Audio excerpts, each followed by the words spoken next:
بسم اللہ الرحمن الرحیم۔ دیوار دربند کی موجودہ حالت۔ دربند کی دوہری دیوار 1796 تک 1796 تک موجود تھی، کیونکہ ایک روسی سیاح کی بنائی ہوئی تصویر کو ایچ والڈ نے اپنی کتاب کواکسس میں نقل کیا، لیکن 1904 میں یعنی کہ 1904 میں جب پروفیسر جیکسن نے اس کا معائنہ کیا تو اگرچہ اس دیوار کے آثار تو موجود تھے، لیکن وہ دیوار گر چکی تھی۔ البتہ قہری دیوار اکثر حصوں میں اب تک باقی ہے۔ موجودہ زمانہ کے توریت کے شارحین میں بھی ایک جماعت نے بھی یہی وضاحت کی ہے کہ یاجوج و ماجوج سے مراد ستھین قوم مراد تھی، لیکن وہ حزقیل کی پیشن گوئی میں بیان کردہ واقعہ ان کا وہ عملہ قرار دیتے ہیں جو ہیروڈوٹس کے اقوال کے مطابق 630 قبل مسیح میں ہوا تھا۔ لیکن اگر ہم یہ درست مان لیں تو یہ مشکل پیدا ہو جاتی ہے کہ حزقیل کی کتاب بابل کی اسیری کے زمانے میں لکھی گئی ہے، کیونکہ وہ خود بھی بخت نصر کے اسیروں میں سے تھے اور ستھین حملہ اس سے بہت پہلے ہو چکا تھا۔ اب اس سلسلے میں اگر مزید تفصیلات دیکھنی ہو تو انسائکلوپیڈیا برناٹیکا میں لفظ گوگ کا مقالہ دیکھنا چاہیے۔ سائرس ہورس کی شخصیت کی اتنی زیادہ علامات اور ثبوت مل چکے ہیں، تقریباً یہ بات ثابت ہو چکی ہے کہ وہی ذوالقرنین تھا۔ اسی سے متعلق یہودیوں نے سوال کیا تھا اور اسی نے دیوار یعنی کہ سد بنوائی تھی۔ عربی کا لفظ سد ہے نا۔ جو لوگ یہ سمجھتے تھے کہ ذوالقرنین سے متعلق سوال یہودیوں نے اپنے پاس سے گڑھ لیا تھا، ان کے مطابق ذوالقرنین کی کوئی تاریخی اصلیت نہیں ہے، بلکہ یہ محض عرب یہودیوں کی ایک کہانی تھی جو پیغمبر اسلام نے اپنی خوش اعتقادی سے صحیح سمجھ لی اور نقل کر دی۔ کچھ علماء کو یہ بات سمجھ نہیں آئی، لیکن وہ اس دور میں اگر ہم 1400 سال پیچھے چلا جائیں، سائرس یا یاجوج ماجوج اتنے ڈیپتھ میں جا کے اب تو بہت سارے لوگ اس موضوع پر لکھ چکے ہیں اور وضاحت کر چکے ہیں۔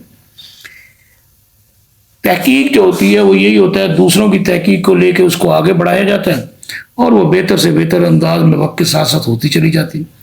بہرحال اس لیے ضروری تھا کہ ایک مرتبہ یہ مسئلہ اس طرح صاف کر دیا جائے کہ شک و تردد کا کوئی پہلو باقی نہ رہے۔ سائرس کا جو مجسمہ دریافت ہوا اس کی وضاحت کچھ اس طرح: گزشتہ صفحات میں سائرس ہورس کے مجسمہ کا ذکر ہو چکا ہے، اور جس سے قطعی طور پر یہ بات واضح ہو گئی ہے کہ ذوالقرنین اسی کا لقب تھا۔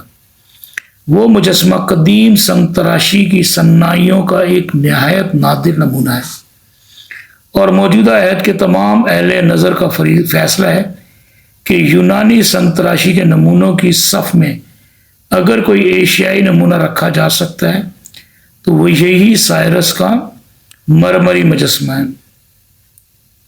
یہ ایران کے قدیم دارالحکومت استخر سے تقریباً 50 میل کے فاصلے پر واقع ہے۔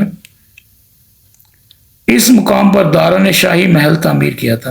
اب اس کے باقی رہے سے کھنڈرات میں صرف چند مرمری ستون رہ گئے ہیں۔ انہی میں سے ایک مربع ستون پر یہ مجسمہ ابھارا گیا تھا۔ سب سے پہلے 1835 میں جیمس موریر نے اس کی موجودگی سے علمی دنیا کو روشناس کیا۔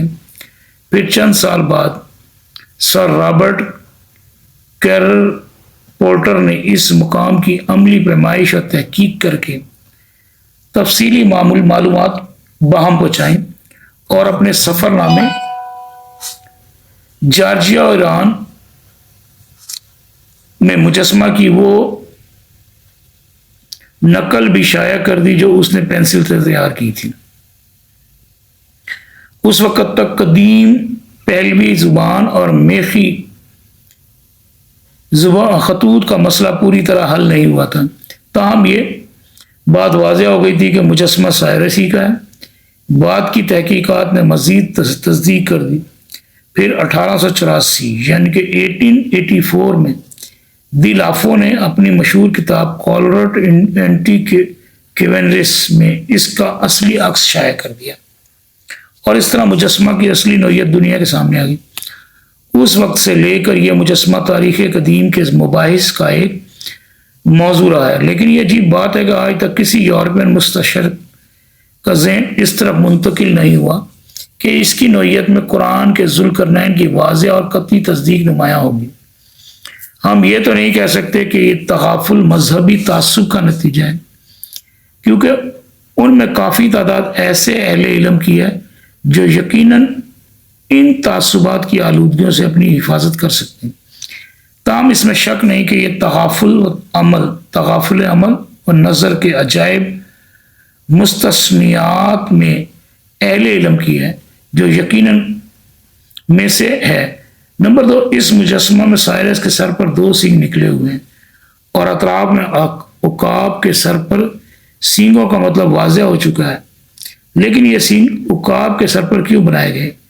اس کا جواب بھی ہمیں یسیع نبی کے صحیفہ سے مل جاتا ہے۔ اس میں جہاں سائرس کے ظہور کی خبر دی گئی ہے وہاں یہاں پر ایک دیوار کا نشان ملتا ہے۔ اس دیوار کا تو داری الپاس ہے۔ یہ بھی ہے کہ دیکھو میں ایک عقاب کو یورپ سے بلاتا ہوں، اس شخص کو جو ایک دور کے ملک سے آ کر میری ساری مرضی پوری کرے گا۔ 1146۔ اس سے معلوم ہوا کہ جس طرح عقاب کی تشبیہ یسیع نبی کی پیشن گوئی میں آ چکی ہے، خواہ یہ پیشن گوئیاں بعد کو بنائی گئی ہوں یا خواہ فی الحقیقت وہ پہلے کی پیشن گوئیاں ہوں، لیکن یہ ظاہر ہو گیا کہ سائرس کے لیے 2 سینگوں کا اور عقاب کا تخیل پیدا ہو چکا تھا، اور ٹھیک یہی تخیل ہے جو اس مجسمہ میں ظاہر کیا گیا ہوگا۔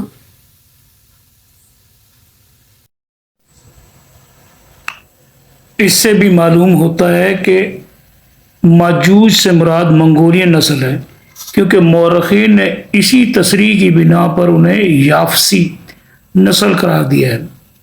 علاوہ ازیں اگر یہ سچ ہے کہ کتاب پیدائش کا مواد قید بابل کے زمانے میں تیار ہوا تو اس سے واضح ہو جاتا ہے کہ اس زمانہ میں ماجوج اور مادیوں کو ہم نسل سمجھا جاتا تھا، یونانیوں کو، مادیوں سے مراد یونانیوں کو۔